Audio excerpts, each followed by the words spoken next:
I'm Megan Roberts in Norman Wells, Northwest Territories. We are here broadcasting live all week. And right now, I'm in the Norman Wells Historical Center. It showcases the history and stories of the region and also acts as an unofficial visitor center for people who pass through town. We'll learn more about the work being done here later in the show, but first, let's get to the daily news.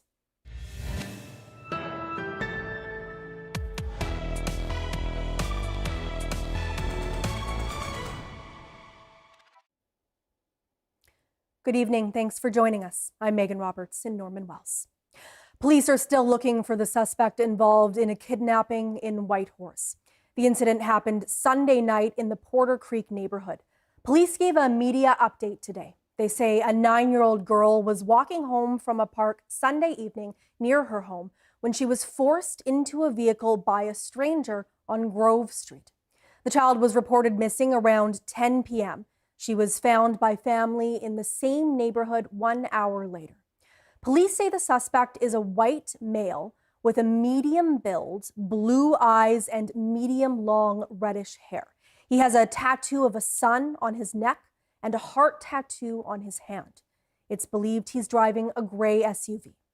Police urge anyone who might have information or security video footage to contact RCMP, and they say do not post it online. Near Paulatuck, Northwest Territories, a search and rescue effort has located a deceased man. RCMP says it received a report Monday morning about a person believed to be intoxicated who had departed a whaling camp by boat. The person intended to reach Paulatuck alone, a 5-hour trip. RCMP decided to launch a search and rescue effort because of the person's condition, the harsh wind and ice at sea. A local search and rescue team located the boat and the individual. 2 hours later, the person was deceased in the water. RCMP say the matter is under investigation with the Northwest Territories Coroner Service. To Nunavik now, where the families of 2 men killed by Nunavik police are calling for Quebec's premier to meet with them and talk about reform. They've released a letter a week after the 3rd fatal police shooting in 8 months. They're demanding several changes, including disarming the police. Samuel Watt reports. Kangaksualujuwak's David Arnanak says his son Mark had been evading police for some time. David told his son to stop doing that. He says Mark did stop running on May 6th, but that's when it all turned horribly wrong. He got shot 2 times by the 2 policemen. And Mark died shortly after. David says the shooting happened outside the house where Mark's children are. David says his son did break the law, but he had a good heart. He'd been very nice to everyone, very helpful, and he was on the first responders before. Now, David has co-signed a letter calling for a meeting with Quebec's Premier Francois Legault. Also on that letter is Garnet Papigatuk. Garnet was shot by police in Saluet in November 2024. He survived, but his brother Joshua did not. The letter released today contains 3 main demands: disarm the police, launch a full public commission inquiry into the Nunavik police, and create a team to work towards reconciliation. If they carry firearm on their side going on the street, they're going to kill more. This letter comes off the back of a fatal police shooting in Inukjuak last week. That's the 3rd such death in 8 months, and the 17th police-related death in the region of 14,000 people since 2017. Bobby Ipu is Inukjuak's mayor. Other family members from our neighboring community arrived by boat on the 19th over the weekend. They are still in shock. They're still mourning. An audit into Nunavik police is underway. Ipu says that's necessary because police must have other methods before resorting to lethal force. Samuel Watt, CBC News, Iqaluit. And in a statement late this afternoon, Quebec's Minister of Public Security, Francois Bonnardel, says the province is closely watching the eroding sense of trust in the police service. He says his department welcomes the audit and is available to support its implementation. A man hoping to seek bail in connection with a 1986 death in Iqaluit has had his application denied. Jopi Atsiktak will remain in custody in Nunavut. He was first arrested in September. He's charged with second-degree murder in connection with the death of Marianne Birmingham. The evidence presented at Atsiktak's bail hearing, which was referenced in the judge's decision, is subject to a publication ban. Birmingham's family says they're relieved at the decision and that the case is final moving forward. These different court appearances that have happened since he was arrested in September has been really frustrating for the family. And coming here today and hearing he's not going to be released is a relief. I know this is only the tip of the iceberg. We know that, but it's still a relief to know that at least finally after all these appearances, there's one little check mark for us. It gives me a sense of hope. Chutiapik says she wants to introduce a private member's bill aimed at cutting down the number of court appearances needed for cases to move forward. Atsiktak's next hearing on this case is on September 19th. In the Yukon, some Carcross Tagish First Nation citizens say it's hard to access employment with the self-government. They say requirements have changed throughout the years, leaving many citizens unable to access certain positions. They say it's created a leadership structure that doesn't represent the community. Citizens have been protesting this in front of the CTFN building. Virginie Ann has that story. Some Carcross Tagish First Nation members say they are tired of seeing high-paying jobs within their self-government go to non-citizens. Some have been protesting about that in front of CTFN building over the last few days. They are demanding a complete reset of leadership positions such as directors and managers, saying these jobs should go to First Nation members. But in order to achieve that, one of the protesters, Terry Lynn Schinkel, says the job requirements need to be more aligned with traditional values. Last week at an all-clans meeting in Carcross, Schinkel and other supporters said over the years the self-government adopted a colonial system. They criticize how now high-paying jobs with CTFN require university degrees. Meanwhile, candidates with deep lived experience and strong knowledge of their community are often overlooked. Schinkel also says because several employees are non-citizens, the community is losing its traditional way. She says peace circles and clans' recommendations are disregarded. Schinkel says this is not the Indigenous way. Some are calling for a complete reshuffle of the administration, including a general election for chief. Meanwhile, CTFN Chief Mariah Benoit said in a statement concerns will be addressed at an all-clan meeting in September. Virginie Ann, CBC News, Whitehorse. In the NWT, Fort Good Hope has a new chief. Sean Granjam won the community's elections on Monday. Granjam has worked with various organizations in the community and sat on the board of the Yamaga Land Corporation. He says one focus for his term is prioritizing young people in Fort Good Hope. Especially giving the youth a bigger voice, because right now they're pretty quiet, like nobody's really listening to them. So I'm planning on doing some stuff different with them. I want to have a chief and council meeting with just the youth alone to hear their problems and how we can help them address it moving forward. Granjam is replacing Colin Pirot. Pirot dealt with crises like the pandemic and the evacuation of the community in 2024.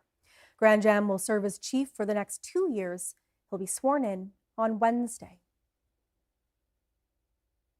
Nunu Premier PJ Akiaguk says it's time to get down to business. His comments come as Nunavut signs a new free trade agreement with Ontario and the other 2 territories. The Premier spoke to reporters earlier today on day 2 of the First Minister's meetings in Huntsville, Ontario. The new deal is in response to U.S. President Donald Trump's trade tariffs on Canadian goods. Akiaguk says there's never been a more important time to invest in the North. I think it's important to acknowledge that Canada has acknowledged that we haven't invested enough in the Arctic, and when you look at the vulnerabilities as a country, it is in the Arctic. As a Premier, we've really put forward solutions. We're not just here talking about challenges or the barriers we've seen, but we're actually coming here to bring solutions to the table. And I think we've done that. And the investments that we've talked about does assert our sovereignty. In 2021, trade between Ontario and Nunavut was valued at $1.7 billion. Trade between Ontario and the Northwest Territories at $800 million, and trade between Ontario and the Yukon also at $800 million. Now, at those same meetings, Prime Minister Mark Carney met with the premiers. Donald Trump's trade war with Canada and nation building were at the top of the agenda. Kate McKenna has more from the summit. I'm going to call to order this First Minister's meeting. Prime Minister Mark Carney with an update for premiers on the topic that upended Canadian politics and economics, the trade war with the United States. We all understand that the global trade environment is changing, and there are some countries that are pulling back, that are restricting market access, but there's even more countries that are opening up to market access. The new trade deal with the U.S. is supposed to be in its final negotiations with an August 1st deadline. I think the premiers have full confidence in the team that we have negotiating on our behalf.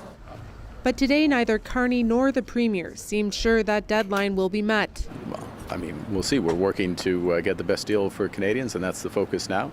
I think what's absolutely clear is we have a lot to do in this country. We have a lot to do that's positive to build. That's becoming more concrete. I would be worried that if we constrain ourselves that we have to get a deal by a certain date, that we maybe have to, maybe do some things or give up some things or give up some leverage that we might not otherwise have to if we just focus on getting the best deals. Instead, all seemed more focused on building up Canada and busting down internal trade barriers, so the next generation is less reliant on the United States.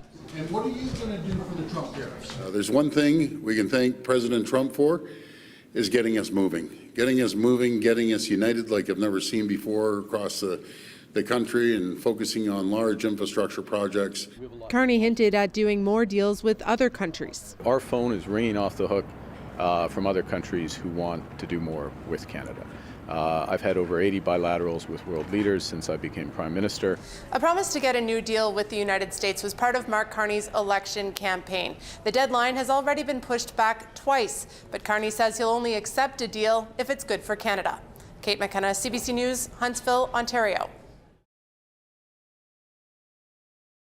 Welcome to your new home. Mais il est trop chaud. He understands French.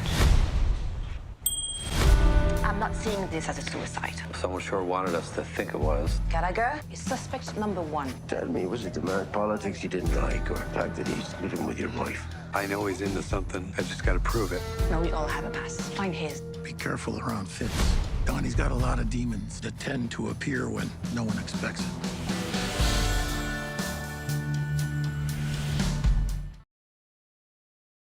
New year, new school, new uniform. High school was a chance at reinvention, a whole new me. Who to join? Jocks? Nerds? This was life or death. Take a risk. Life's short. Don't waste it living someone else's life. Just live your own. Sometimes you find yourself in the right place at the right time. And if you're there with the right people, well, it doesn't get any better than that. I brought a few friends along with me today. 3, 2, 1. Mom, you're embarrassing me in front of the Dragons. Take me home, James. Full of surprises here on The Den. Dragon's Den. Watch free on CBC Gem. 12 of Britain's best amateur bakers have made it to the tent. This is an absolute dream. Every inch of their baking skill will be scrutinised. Lovely jubbly. Those that falter will leave the tent. One wrong move and it's over. You want a game? Bring it on. Go, go, go! Oh my God! We need help out there. Yeah, we'll come for you. This is it! Canada's ultimate challenge. Our family is about to do something we've never done before. Leave the store while we go to India. Looks like you're not going back.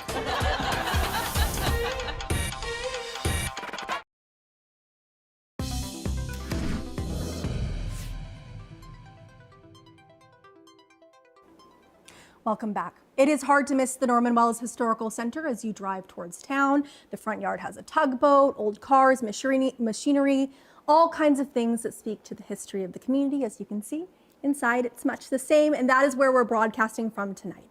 To tell us more about the Historical Center, I'm joined by its manager, Kelsey Henderson. Kelsey, thanks for being here. Hey, thanks for having me. So how did you get started with your job here?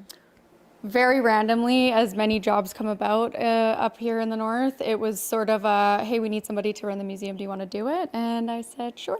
And what kind of changes have you been making since you started? Lots. I just saw so much potential in this building. It's such a great space.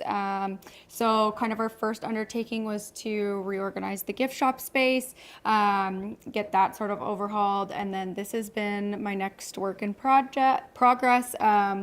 So it looked a lot different than this not long ago. So we've been redoing all in here, and then I'm working on an art gallery space and a few other things. So yeah, lots of changes.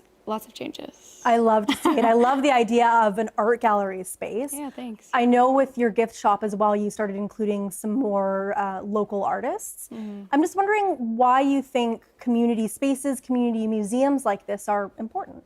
Yeah, well, the gift shop itself always carried lots and lots of local art, which is so lovely and nice to be up here. Because if you're traveling through Norman Wells, like, you don't want whatever you can get anywhere else, right? So we're really happy to be able to support lots of local artists all across the Satu and into like all the communities and things like that.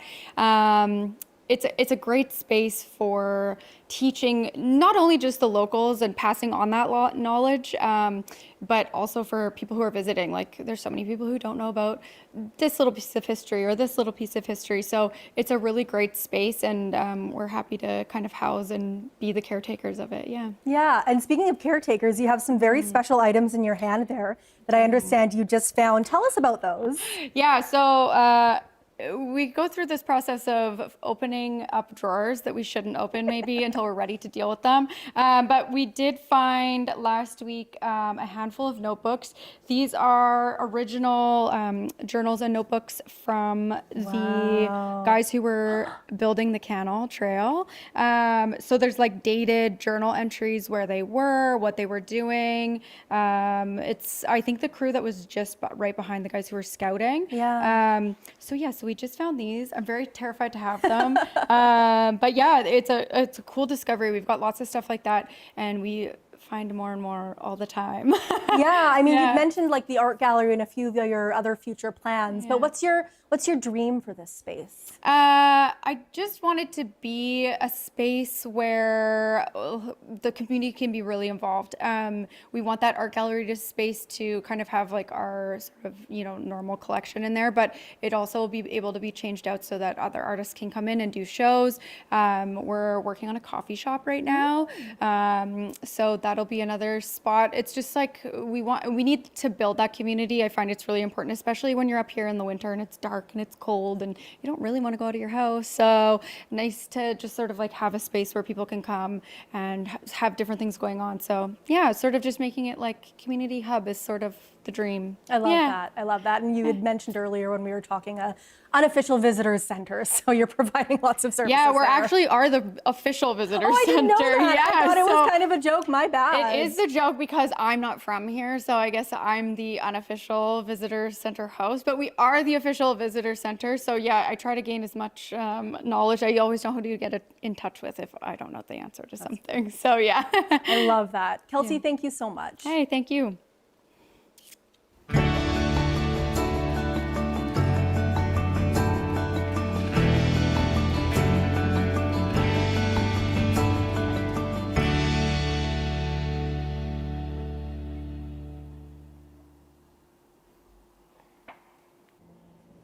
Junior kindergarten is going to look a bit different for some kids in Yellowknife this year. Walladay Catholic School is launching a land-based program. Sarah St. Pierre has more. Summer vacation may be in full swing, but this Yellowknife school is already gearing up to reopen its doors, specifically for some first-time students who will attend a new land-based junior kindergarten program. It was designed with input from the community and Indigenous knowledge holders. We want kids to understand the connection they have with the land, that the land will provide for them, but they also need to provide for the land. And it's a relationship, a symbiotic relationship where they have to take care of one another. And I think that's one of the biggest things we heard, is that we want these kids to understand the importance of the land. The kids will split their day between the indoor classroom, the school's existing outdoor facilities, and an outdoor area built just for them. The school says land-based learning is a natural fit for that age. And there's a lot of social and language development, and they learn quickly outside.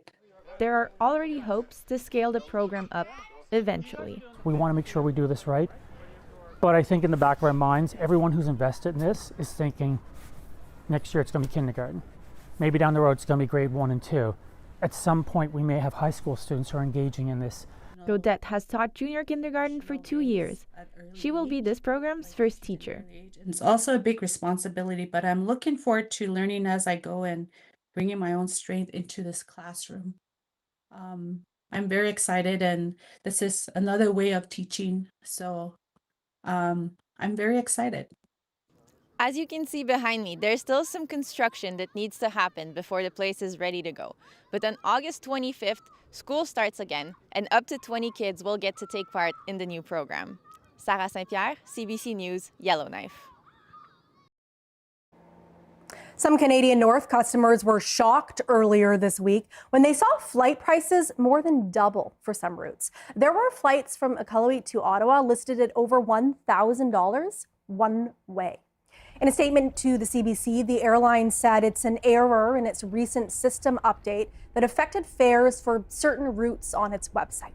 It says it's since corrected the mistake and it's working to refund any customers who booked those flights. Canadian North says it is not increasing its prices. Glaciers in the Yukon-St. Elias mountain range are disappearing. As they melt, the impacts are being felt locally and globally. As Tori Fitzpatrick explains, for some locals, losing the glaciers is about more than melting ice.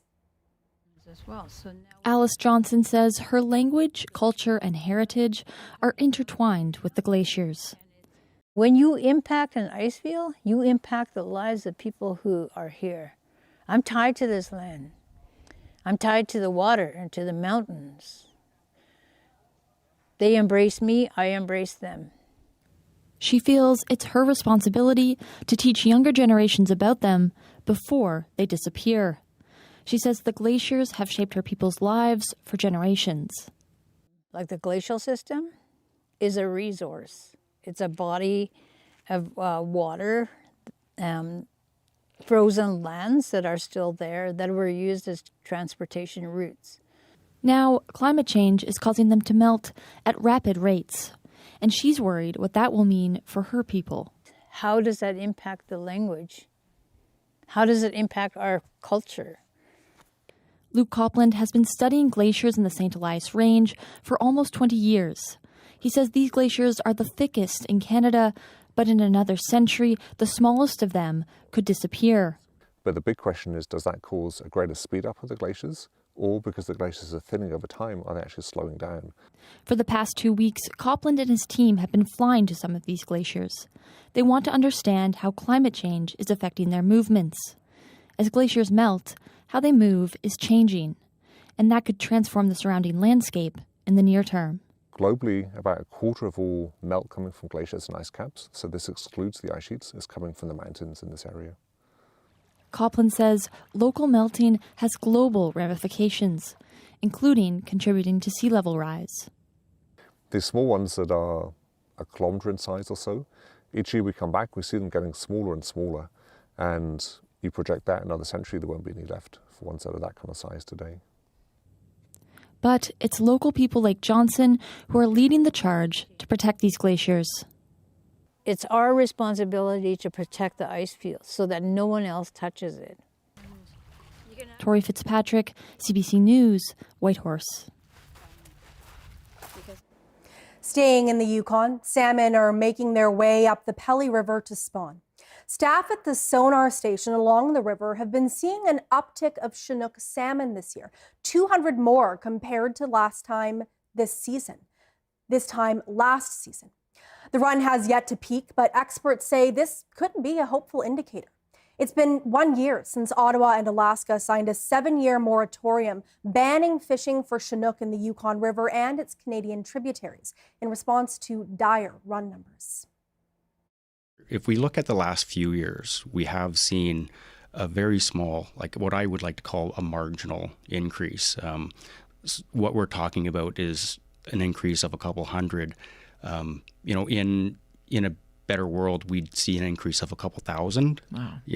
That's really what we'd like to see. But I think there's some, if we were to call it anything, I think it would be some cautious optimism, I guess, that perhaps the moratorium could be playing an effect with our fish returns this year. Yeah. At least that's certainly the hope. This is just midway through the run, so it's still too early to say what the overall numbers will look like. Data from Alaska suggests the returns are low at the mouth of the Yukon River.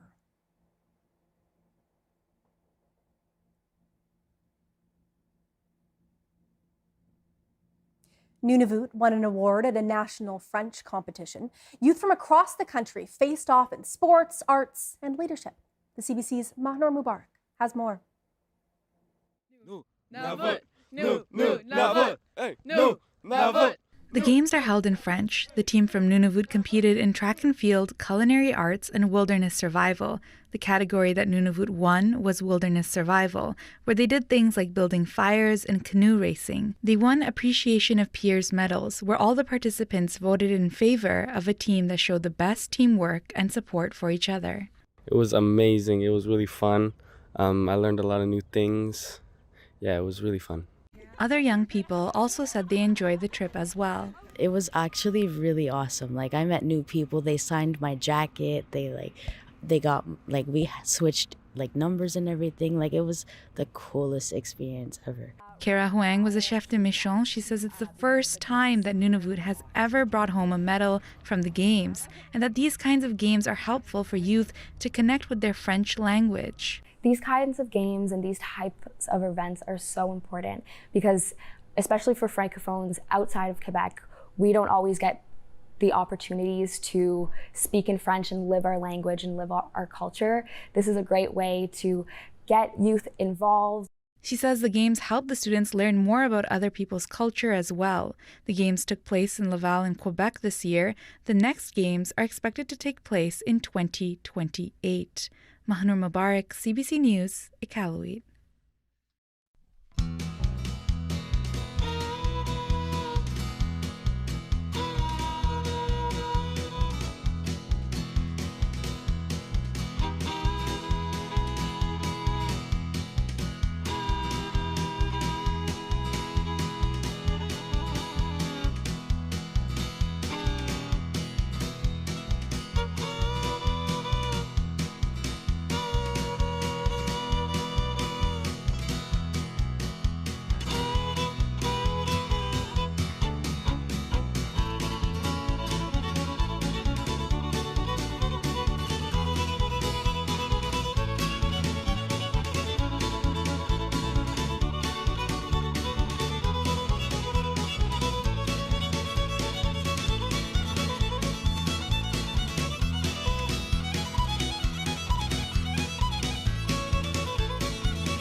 And that is Northbeat for tonight. For news anytime, go to cbc.ca/north. We leave you with video from the Norman Wells Historical Center where we broadcast live tonight. Thank you for watching. I'm Megan Roberts in Norman Wells. Have a good night.